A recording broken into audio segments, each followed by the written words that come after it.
எல்லோருக்கும் வணக்கம் நண்பர்களே. இருக்கிறதுலேயே ஒரு மகிழ்ச்சியான நியூஸ் இன்னைக்கு என்ன அப்படின்னு பார்த்தீங்கன்னா, ஈரான் நம்மளுடைய 13 கப்பல்கள் போறதுக்கு வழி விட்டுட்டாங்க.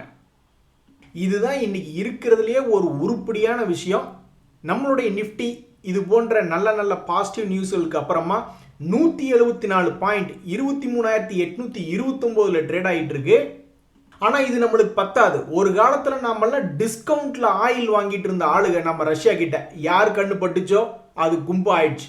அதுக்கப்புறம் நம்மளுக்கு க்ரூட் ஆயில் கிடைக்கிறதே மிகப்பெரிய பிரச்சனையாக இருக்கக்கூடிய இந்த நேரத்தில் க்ரூட் ஆயிலுடைய விலையும் கிராஷ் ஆயிடுச்சுன்னு வச்சிங்களேன். நம்மளுக்கு கண்ணா 2 லட்டு திங்க ஆசையா அப்படின்ற மாதிரி அருமையான 2 தகவல்களாக கிடைக்கும். ஸோ ஒரு பிரச்சனை சால்வ்டே. இனிமேல் நம்மளுடைய இந்திய கப்பல்கள் வர்றதுக்கு எந்த விதமான பெருசாக பிரச்சனை இல்லை. இன்னைக்கு 13 கிளியர் பண்ணுறோம், அப்புறம் நாளைக்கு ஒரு 40-50 கிளியர் பண்ணாமையே போயிட போகிறாங்க. ஸோ இப்போதைக்கு ஸ்டாக் மார்க்கெட்டில் ஒரு ஒளிவட்டம் வர்ற மாதிரி தெரியுது. எப்படியோ இவ்வளவு நாள் கஷ்டப்பட்டு மார்க்கெட்டு கீழே இறங்கும் பொழுதும் எப்படியோ ஏதோ ஒரு தைரியத்தில் இத்தனை நாள் நம்ம கீழே மார்க்கெட்டில் பணம் போடுறதுக்கு சக்தி இருந்துட்டே இருந்திருக்கு அப்படின்னா ஜெயிச்சிட்டோம் மாறா அப்படின்ற மாதிரி நம்மளுக்கு இது ஒரு அட்வான்டேஜ் பாயிண்ட் தான். இனிமேல் நம்மளுக்கு க்ரூட் ஆயிலினுடைய பிரச்சனை தீர்ந்து அதே மாதிரி நம்மளுக்கு ஈரானு எந்த தொந்தரவும் பண்ணல அப்படின்ற டபுள் கன்ஃபர்மேஷன் கிடைக்கும் பொழுது மார்க்கெட் மேல் நோக்கி ஏறும் பொழுது விடாப்படியா இந்த மார்க்கெட் கிராஸை பிடிச்சி வச்சது மட்டும் இல்லாமல் இந்த லோ பிரைஸில் ஸ்டாக்குகளில் பணத்தையும் போட்டவங்களுக்கு ஒரு இன்ப அதிர்ச்சி கிடைக்குமா? அதில் பாருங்க நண்பர்களே, இப்போ நம்ம பார்க்கக்கூடிய நியூஸ் என்னன்னா, இவ்வளவு கஷ்டமான ஒரு சூழ்நிலையிலும் இருக்கிறதுலையே போய் உச்சத்தை தொட்ட சில ஷேர்களை பற்றி பார்க்க போகிறோம். இப்போவே இப்படின்னா ஒருவேளை மார்க்கெட் ஓரளவுக்கு ரீபவுண்ட் ஆக ஆரம்பிச்சிட்டா வச்சுங்க, எத்தனை ஷேர்கள் மேலே ஹையை தொடுவாங்க. ஸோ இந்த கஷ்டமான காலத்திலையும் லார்ஜ் கேப் ஷேர்களில் சில ஷேர்கள் எப்படி ஹையை தொட்டா, எந்த ஒரு காரணத்தினால எப்போ பிக்கப் ஆனால் எப்போ ஹையை தொட்டா அப்படின்னு பார்க்கும் பொழுது ஃபர்ஸ்ட் இந்த சீமென்ஸ் எனர்ஜி அப்படின்ற ஷேரை பார்க்கறதுக்கு தான் எனக்கு ஆசையாக இருக்குது. வேலையை காமிச்சிட்டியே பரட்ட. உங்களுக்கு ஞாபகம் இருக்கா, Jio finance share, ITC hotels போன்ற ஷேர்கள்லாம் பெரிய பெரிய கம்பெனிகள்லேருந்து பிரிஞ்சு வந்துட்டு கீழே விழுந்துட்டு மறுபடி ஏறி சம்பாதிச்சு கொடுத்துட்டு மறுபடி கீழே விழுந்து கிடக்கிறான். ஆனால் அதே போல் இந்த சீமென்ஸ் எனர்ஜியுமே மார்க்கெட்டுக்குள்ளே மிக அற்புதமாக சம்பாரிச்சு கொடுத்துட்டு கீழே இறங்கினதோட நிற்கல. இப்போ நீங்கள் போய் எடுத்து பார்த்தீங்கன்னா 2000 ரூபாய்களில் இருந்த இந்த சீமென்ஸ் எனர்ஜி அப்படின்ற ஷேர் வெறும் 4 மாதத்தில் 3600 அப்படின்ற மாதிரி வந்திருக்கு. சில மாதங்களுக்கு முன்னாடி செய்திகளில் வந்த ஷேர் தான் இது. இதுக்கு முன்னாடி வந்த லோனில் மறுபடி விழுந்திருக்கே. மறுபடி இவன் எப்போ மேல் நோக்கி வருவான் அப்படின்ற 2-3 மாதம் கழித்து பார்த்தா தான் தெரிய வரும் தொட்டானா இல்லையா அப்படின்ற ஒரு சம்பவத்தின் போது இப்போ போய் நம்ம எடுத்து பார்க்கும்போது தன்னுடைய பழைய ஹையை மீட்டெடுத்த நாள் இன்று. ஸோ இதே போல் இந்த ஐடிசி ஹோட்டலுக்கு எப்போ ஒரு நல்ல காலம் பிறக்கும்னு தெரில. அவனுடைய ஹை 260 கிட்ட இருக்குது. இதனுடைய லோ என்பது 155. அண்ணன் தம்பி 2 பேருமே சேர்ந்து எங்களை மோசம் பண்ணுறீங்களா? ஐடிசி இறங்கி கிடக்கிறான், ஐடிசி ஹோட்டல் இறங்கி கிடக்கு. இந்த சீமென்ஸ் எனர்ஜி மாதிரி நீங்கள் என்னைக்காவது ஒரு நாள் எங்களுக்கு இனிப்பு கொடுப்பீங்க, அது என்னைக்கு அப்படின்றதான் எங்களுடைய கேள்வியாக இருக்குது. அதே மாதிரி தான் இந்த ஜியோ ஃபினான்ஸ் அப்படின்ற ஷேரும். அதாவது ஒரு குரூப்பில் ஒரு கம்பெனியினுடைய குரூப்பில் நியூஸ் வந்தாலும் சரி, அல்லது அந்த ஷேர்களுக்கு தனிப்பட்ட செய்தியில் வந்தாலும் சரி, ஏதாவது ஒரு பாசிட்டிவ் மொமெண்டம் கிடைக்குமான்னு தான் நிறைய பேர் பார்த்துக்கிட்டு இருப்பாங்க. ஸோ இந்த ஜியோ ஃபினான்ஸ் சும்மாவெல்லாம் சொல்லக்கூடாது. இந்த சீமென்ஸ் எனர்ஜி மாதிரியே கீழே விழுந்து 2 ரவுண்டு சீமென்ஸ் எனர்ஜிக்கு முன்னாடியே 2வது ரவுண்டு சம்பாரிச்சு கொடுத்த இந்த ஜியோ ஃபினான்ஸ் இனி அடுத்த 3வது ரவுண்டுக்கு என்ன செய்யும்? இந்த ஜியோ ஃபினான்ஸில் என்ன ஒரு நியூஸ் அப்படின்னா, இந்த ஷேருக்கு நியூஸ் கிடையாது. இந்த குரூப்பில் ரிலையன்ஸ் குரூப்பில் என்ன நியூஸ் அப்படின்னா, ஜியோ பிளாட்ஃபார்ம்ஸ் அந்த டெலிகம்யூனிகேஷனை தனியாக பிரித்து ஐபிஓவாக விடக்கூடிய நடவடிக்கைகள் என்பது நடந்துக்கிட்டு இருக்கு. ஸோ நெல்லுக்கு பாயறது புல்லுக்கும் பாயட்டும் அப்படின்ற மாதிரி அந்த செய்திகள் இதுக்கு ஏதாவது உதவி செய்யுதா அப்படின்றத பொறுத்து இருந்து பார்க்கணும். ஆக மொத்தம் சமீபத்தில் பெரிய ஷேர் கீழே விழுந்து கடந்து மேல் நோக்கி ஏறி வந்து சீமென்ஸ் எனர்ஜி வந்துட்டான். இந்த ஜியோ ஃபினான்ஸு ஐடிசி ஹோட்டல்லாம் இன்னும் பாடப்படுத்திக்கிட்டு இருக்கான். அதே மாதிரி எங்கே போனாலும் ஸ்டாக் மார்க்கெட் டல்லும்பாங்க. ஆனால் அந்த டல்லுக்குள்ளேயும் கிங் மாதிரி வேலை பார்த்த இன்னும் சில பெரிய பெரிய கம்பெனிகள், இதனால தாங்க பெரிய பெரிய மார்க்கெட் கேபிட்டல் கொண்ட ஷேர்களை வச்சுருக்காங்க. இப்போ கூட பாருங்கள், ஹெச்டிஎஃப்சி பேங்க் கீழே விழுந்து தான் கிடக்குது, ரிலையன்ஸ் கீழே தான் விழுந்து கிடக்கு, கோட்டக் பேங்க் கீழே தான் விழுந்து கிடக்கு. ஆனால் என்னைக்காவது ஒரு நாள் இந்த மாதிரி தன்னுடைய ஹையை திருப்பி தொடுவானுங்களோ அப்படின்ற மாதிரி தான் பல பேர் நினச்சிக்கிட்டு இருப்பாங்க. அப்படி தான் இந்த ஹிண்டால்கோ இண்டஸ்ட்ரீஸ் அப்படின்றது மிகப்பெரிய ஒரு ஷேர். ஒரு முறை கவுந்தடிச்சு கீழே விழுந்து விட்டான். மிக மோசமான வீழ்ச்சி. அப்புறம் 500 ரூபாயில வண்டி ஓட்ட ஆரம்பிச்சவன் இப்போ 1095ன்னு புதிய உச்சத்தில் வந்து ட்ரேட் ஆகிட்டு இருக்கான். அப்பல்லோ ஹாஸ்பிட்டல் அப்படின்றதெல்லாம் ஒரு ஈஸி கெஸ் அப்படின்ற மாதிரி நம்மளுடைய இந்தியாவில் ஏகப்பட்ட பேர் நோயோடு தான் சுற்றிக்கிட்டு இருக்காங்க. நாளுக்கு நாள் நோயாளிகள் இன்க்ரீஸ் ஆகிட்டு இருக்காங்க. அந்த வகையில் சமீபத்தில் இந்த அப்பல்லோ ஹாஸ்பிட்டல் ஏற்கனவே இந்த மாதிரி சில முறை கீழே விழுந்திருக்கு. ஒவ்வொரு முறையும் மேல் நோக்கி வந்திருந்தான். இப்போ கூட சமீபத்தினுடைய இறக்கத்தையும் மாற்றி புதிய உச்சமாக 8390 வந்து இந்த அப்பல்லோ ஹாஸ்பிட்டல் விழுந்திருக்கு. இனி மறுபடியும் எப்போ கீழே விழுவான் அப்படின்னு பல பேர் பார்த்துக்கிட்டு இருக்காங்க. இனி கீழே வருதா அல்லது மேலேயா அப்படின்றது பொறுத்து தான் பார்க்கணும். ஸோ இத்தனை ஷேரு மார்க்கெட்டே சரியில்லை. இப்போவே வந்து இப்படி 52 வீக் ஹை தொட்ட சில ஷேர்களுக்கு உதாரணமாக இருக்கிறது. இந்த சோலார் இண்டஸ்ட்ரீஸ் அப்படின்ற என்ன மட்டும் ஏன் விட்டுட்டு போன எழுதி வச்சிருக்க? இது எக்ஸ்ப்ளோசிவ்ஸ் இண்டஸ்ட்ரி சேர்ந்த ஒரு பங்கு. இவனும் பாருங்களேன் எப்படி கீழே விழுந்து மறுபடியும் புதிய உச்சம் போய் மறுபடியும் கீழே விழுந்து மறுபடியும் எப்படி போயிருக்கான். இது போன்ற பெரிய கம்பெனிகள் போர்ட்ஃபோலியோவில் நிறைய பேர் வச்சிருக்கும் பொழுது அவங்களுக்கு என்ன மாதிரி ஒரு மகிழ்ச்சி, இந்த ஷேர்லாம் யார் அதிகமாக வச்சிருக்காங்க அப்படின்னு நம்ம போய் பார்க்கும் பொழுது நம்மளுடைய பப்ளிக்கெலாம் ரொம்ப கம்மியாக தான் வச்சுருக்காங்க. அது இன்னும் ப்ரொமோட்டரிட்டியாக தான் ரொம்ப அதிகமாக இருக்குது. ஸோ எஃப்ஐஎஸும் மிக குறைவாக 6.59 தான் வச்சுருக்காங்க. டிஐஸும் 12.89 வச்சுருக்காங்க. பப்ளிக்கும் கம்மியாக தான் வச்சுருக்காங்க. இன்னும் ப்ரொமோட்டரிட்ட தான் அந்த ஷேர் இருக்குது. அப்படி இருக்கக்கூடிய நிலைமையிலேயே இந்த ஷேர் வந்து ஆல்மோஸ்ட் 18,113 வரைக்கும் வந்திருக்கிறது ஒரு மகிழ்ச்சிகரமாக இருக்குது. நண்பர்கள், இப்போ பார்க்கக்கூடிய செய்தியில் பொதுவாக மார்க்கெட் வந்து நல்லா இருக்குது அப்படின்னா என்ன அர்த்தம்னா சிறிய விலை கொண்ட பங்குகள்லாம் கண்ணை மூடிக்கிட்டு ஏறிக்கிட்டு இருப்பான்.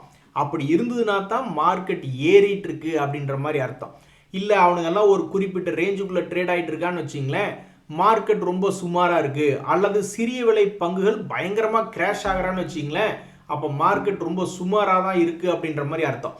ஸோ தற்போதைக்கு இந்த 3 சிறிய விலை கொண்ட ஷேர்கள் எப்படி வண்டி ஓட்டிக்கிட்டு இருக்காங்க அப்படின்னு பார்த்தீங்கன்னா, நம்மளுடைய மார்க்கெட் ஒருவேளை பிக்கப் ஆயிருமோ அப்படின்னு மனசுக்குள்ள பல பேர்த்துக்கு தோன்ற மாதிரி சமீபத்தில் இது 200 டேஸ் மூவிங் ஆவரேஜை தாண்டிய ஒரு சிறிய விலை பங்காக இருக்குது இந்த ஐஆர்பி இன்ஃப்ரா அப்படின்றது.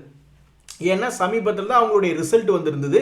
ரிசல்ட்டை காரணமாக வச்சுக்கிட்டு ஒரு 20 ரூபா பக்கத்தில் சுற்றிக்கிட்டு இருந்தால் அப்புறம் ஒரு 24 வரைக்கும் போயிட்டு இப்போ 22ல் ட்ரேட் ஆகி கொண்டிருக்கக்கூடிய ஒரு ஷேராக இந்த ஐஆர்பி இன்ஃப்ரா. எது எப்படியோ ஒரு சிறிய விலை கொண்ட பங்குகள் லேசாக மொமெண்டம் தாண்டி 200 டேஸ் மூவிங் ஆவரேஜுக்கு மேலே தாண்டுவது என்பது எதை குறிக்குது அப்படின்னா, ஒருவேளை மார்க்கெட் ரெக்கவரியாக ஏதாவது நல்ல விஷயங்கள் வருதோ, ஒருவேளை ஈரான் வார் முடிஞ்சிருச்சு அப்படின்ற தகவல் ஏதாவது வருதா, அல்லது எஃப்ஐஎஸ் திரும்ப வாங்க ஆரம்பிப்பாங்களா அப்படின்ற ஒரு தகவல் வருதா, ஏதாவது ஒரு பாசிட்டிவ் நியூஸ் வருதா அப்படின்றத பொறுத்து இருந்தால் பார்க்கணும். ஆனால் ஒன்று, இந்த மாதம் இன்னும் 8 நாள் தான் இருக்குது. 8 நாளையும் சின்ன சின்ன பெரிய பெரிய கம்பெனிகளுடைய ரிசல்ட் வருது. அதுக்கப்புறம் வந்து நீங்கள் பார்த்தீங்கன்னா மே முடிஞ்சு ஜூன் மாதத்தில் ஸ்டாக்ஸ் சம்மந்தப்பட்ட இண்டிவிஜுவல் ஸ்டாக் சம்மந்தப்பட்ட நியூஸ் ஒன்றும் பெருசாக வராது. ஏதாவது ஆர்டர் கிடைச்சிருச்சு, போனஸ் கிடைச்சிருச்சு அப்படி இப்படின்னு ஏதாவது ஒரு செய்திகள் வந்தால் தான் ஆச்சு. ஸோ நீங்கள் டெய்லி போய் ஏதாவது ஒரு பெரிய பங்குகள் 10% 20% ஏறிச்சு இறங்குச்சு அப்படின்ற செய்திகள் அடுத்த ஒரு மாதத்துக்கு மட்டும் இருக்காது, ரொம்ப ட்ரையாக இருக்கும். ஸோ அந்த சமயத்தில் மொத்த மார்க்கெட்டுக்கே மொத்த மார்க்கெட்டினுடைய மூவ்மெண்ட்டை வாட்ச் பண்ண ஆரம்பிச்சிருவாங்க. அப்படி ஒரு நியூஸ் என்ன இருக்குன்னா, G7 சம்மிட் பிரான்ஸில் நடக்குது. கண்டிப்பாக நம்மளுடைய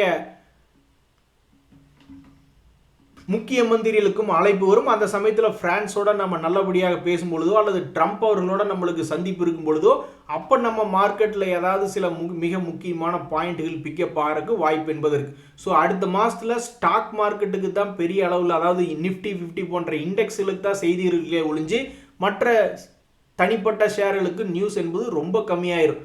அடுத்த மாதம் ஏப்ரல் மேயிலே காஞ்சி போச்சுடா அப்படின்ற பாட்டை மாற்றி ஜூன் மாதத்தில் காஞ்சி போச்சுடா சோனமுத்தா ஷேர் மார்க்கெட்டில் அப்படின்னு அந்த பாட்டை மாற்றி எழுதுகிற மாதிரி அடுத்த மாதம் கொண்டு வந்து நிறுத்த போகிறாங்க. அடுத்த இன்னும் சிறிய விலை கொண்ட பங்குகளில் இந்த ட்ரைடன்ட் அப்படின்ற ஷேர்லாம் இருக்குது. மார்க்கெட் நல்லா இருந்தப்போ 70 ரூபாய் வரைக்கும் போன ஷேர் தான் இந்த ட்ரைடன்ட். இப்போ 24 ரூபாயில் சுற்றிக்கிட்டு இருக்குது. இத்தனைக்கு அவன் என்ன லாஸ் மேக்கிங் கம்பெனியா? கிடையாது. அவனுடைய குவார்டர்லி ரிசல்ட்டில் நான் 102 கோடி லாபம் அப்படின்ற மாதிரி சொல்லியிருக்கான். பெரும்பாலும் அந்த ஷேர் வந்து இந்த 102 கோடி 130 கோடி எல்லாம் 2023 அவன்லாம் பிடிச்சிட்டான். அதனுடைய குவார்டர்லி ரிசல்ட்ஸ் அந்த மாதிரி காமிச்சிக்கிட்டு இருக்கு. வளர்ச்சி இல்லை, பங்கினுடைய விற்பனையில் வளர்ச்சி இல்லை, அதனுடைய லாபத்தில் வளர்ச்சி இல்லை. அப்படின்றதுனால தான் ஸ்டாக் மார்க்கெட்டில் அவனை கொண்டு கீழே உட்கார வச்சிருக்கான். இருந்தாலும் இது ஒரு லாபம் செய்யக்கூடிய ஷேராகவும் டிவிடெண்ட் கொடுக்கக்கூடிய ஷேராகவும் இருக்கிறதுனால என்னைக்காவது ஒரு நாள் எகிரி குறித்து வரமாட்டாயா, நீ மேலே வர்றதை பார்க்கும்பொழுது தான் எங்களுக்கு மார்க்கெட் திரும்பி மேல் நோக்கி ஏறும் அப்படின்ற நம்பிக்கையே வரும். ஸோ அந்த வகையில் சிறிய விலை பங்கும் ஆனால் சுமாராக இருக்கிறது அப்படின்ற மாதிரி தற்போது இந்த 24 ரூபாய் லாபம் செஞ்சு கொண்டு இருக்கக்கூடிய ட்ரைடன்ட் கூட இன்னும் 200 டேஸ் மூவிங் ஆவரேஜ் தாண்டாமல் இருக்கிறது வந்து நம்மளுக்கு எதை குறிக்குது அப்படின்னா மார்க்கெட்டில் இன்னும் ஓவராலாக பெரிய அளவில் ஸ்ட்ரென்த் வரலை அப்படின்னு. ஸோ 2 பங்குகளில் ஒருத்தன் 200 டேஸ் மூவிங் ஆவரேஜை தாண்டி இருக்கான், இன்னொருத்தன் நல்ல லாபம் செய்யறான், டிவிடெண்ட் பண்ணுறான், இருந்தாலும் 200 டேஸ் மூவிங் ஆவரேஜை தாண்டல. இன்னொரு பங்கினுடைய உதாரணம் எஸ் பேங்க். அதுவும் சிறிய விலை கொண்ட ஷேர் தான். அதனுடைய மூவ் மட்டுமே சமீபத்தில் பார்த்தீங்கன்னா, ஆனால் ஒன்றுங்க நண்பர்களே, அதாவது நம்ம ஸ்டாக் மார்க்கெட்டில் ஏற்ற இறக்கம் வந்து அசால்ட்டாக வர்றான், அசால்ட்டாக. அது எத்தனை மாதத்துக்கு ஒருக்கா வர்றான்? 3 மாதத்துக்கு ஒருக்கா, 6 மாதத்துக்கு ஒருக்கா மிக சாதாரணமாக 30% 40% மூவ்மெண்ட் எல்லாம் கொண்டு வர்றாங்க. இந்த எஸ் பேங்க்ல ஒரு தகவல் ஒன்று வந்தது, ஜப்பான்ல இருந்து கூப்பிட்டாகோ அப்படின்ற மாதிரி. ஜப்பான் இன்வெஸ்டர்ஸ் இந்த பங்குல உள்ள வர்றாங்க அப்படின்னு சொன்ன உடனே இந்த ஸ்டாக்கினுடைய வால்டிலிட்டியை கரெக்டாக யாராவது ஒருத்தர் சப்போர்ட்டுக்கும் ரெசிஸ்டன்ஸுக்கும் யூஸ் பண்ணுறாங்கன்னு வச்சுங்க,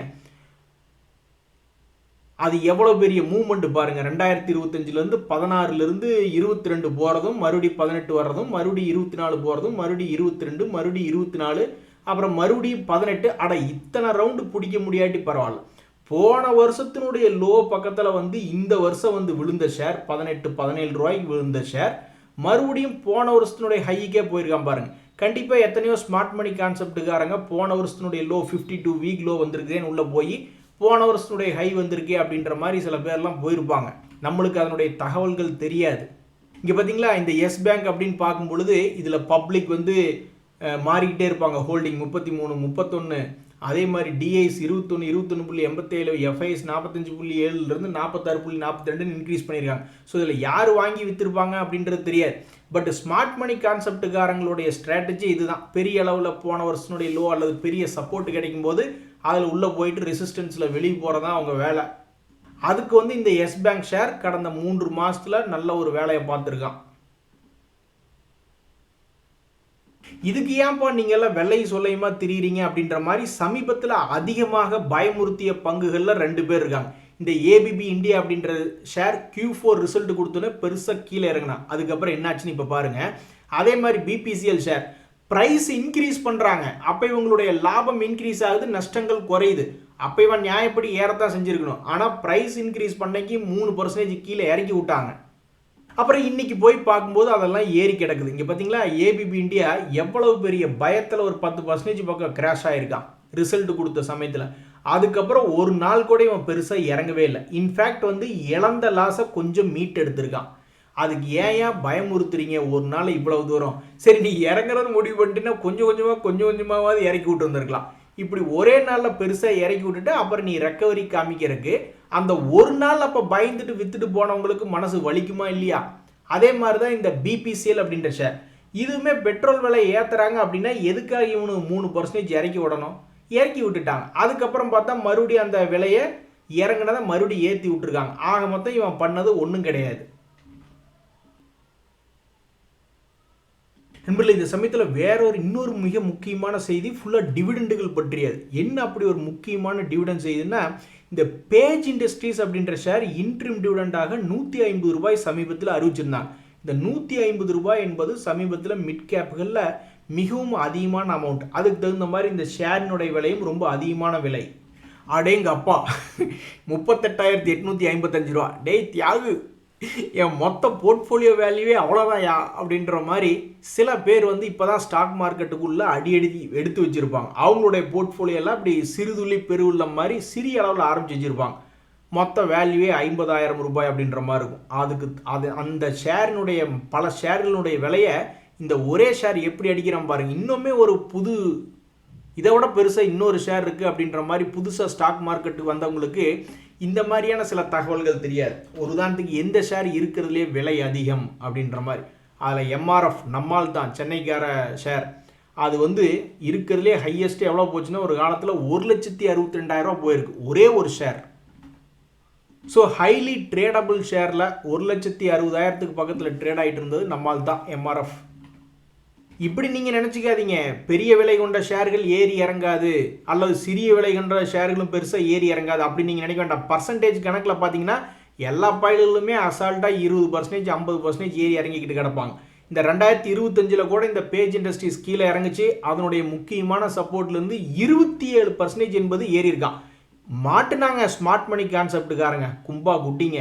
இங்கே பாருங்க போன வருஷத்தில் என்ன பண்ணியிருப்பாங்க அப்படின்னா ஒரு முறை ஏறி இறங்கிடுச்சு நல்லா சம்பாரிச்சு கொடுத்துட்டான், ஏதாவது டபுள் பாட்டம் கீது போட்டு மறுபடியும் இன்னொரு ரவுண்டு போவானோ அப்படின்னு இன்னொரு ரவுண்டுக்கு ஆசைப்பட்டு இந்த இடத்துல 40,000 ரூபாயில் என்ட்ரு ஆயிருந்திருப்பாங்க. என்ன ஆயிருக்கும் அப்படின்னு பார்த்தீங்கன்னா அப்படியே சரிவடைஞ்சு ஒரு வருஷமாக லாக் ஆகி வந்திருக்காங்க. இப்போ தான் மறுபடியும் வாங்கின வேலைக்கு பக்கத்தில் வந்திருக்குது. கூடுதலாக இந்த ஒரு 150 ரூபா டிவிடெண்ட் என்பது கிடைச்சிருக்கும். இப்படி தாங்க ஓடுது ஷேர் மார்க்கெட் பொழப்பு. மாங்காய் மரத்தில் கல் எடுத்து அடிப்போம், மாங்காய் கிடைக்கும்னு சில நேரம் மாங்காய் கிடைக்கும், சில நேரத்தில் கல்லே நம்ம மேலே வந்து விழுந்துரும். நண்பர்களே சில நேரங்களில் பெரிய கம்பெனிகளில் முதலீடு பண்ணும்பொழுது என்ன ஆகுன்னா அந்த ஷேர் ஒரே இடத்துல சுற்றிக்கிட்டே இருக்கிற மாதிரி இருக்கும். ஆனால் டிவிடெண்ட் பாட்டுக்கு நம்ம அக்கௌண்ட்டுக்கு வந்துக்கிட்டே இருக்கும். அப்படிதான் இந்த லார்சன் அண்ட் டப்ரோ அப்படின்ற ஷேர், எல்என்டி ஷேர், அவனை பார்த்தோம்னா இப்போ ஒரு வருஷத்துக்கு முன்னாடி இப்போவும் ஒரே ரேட்டில் சுற்றிக்கிட்டு இருக்கிற மாதிரியே இருக்கும். ஆனால் அவங்க கொடுக்கக்கூடிய டிவிடெண்ட் ஆல்ரெடி நம்ம சட்டை பைக்கு தொடர்ந்து வந்துக்கிட்டே இருக்கும்.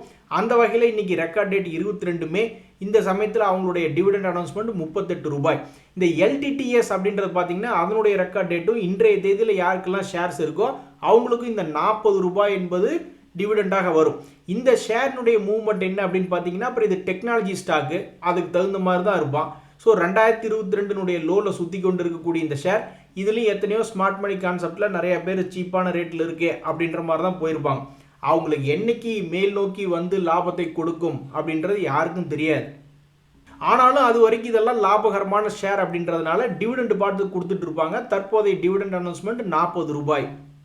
சரி நண்பர்களே, இன்னைக்கு ஒரு உருப்படியான விஷயம். மார்க்கெட் இன்னைக்கு உண்மையிலேயே சந்தோஷத்தோட ஏறி இருக்கு. சும்மா சாதாரணமாக ஏறுறது வேற, இன்னைக்கு சந்தோஷமாக ஏறினது வேற.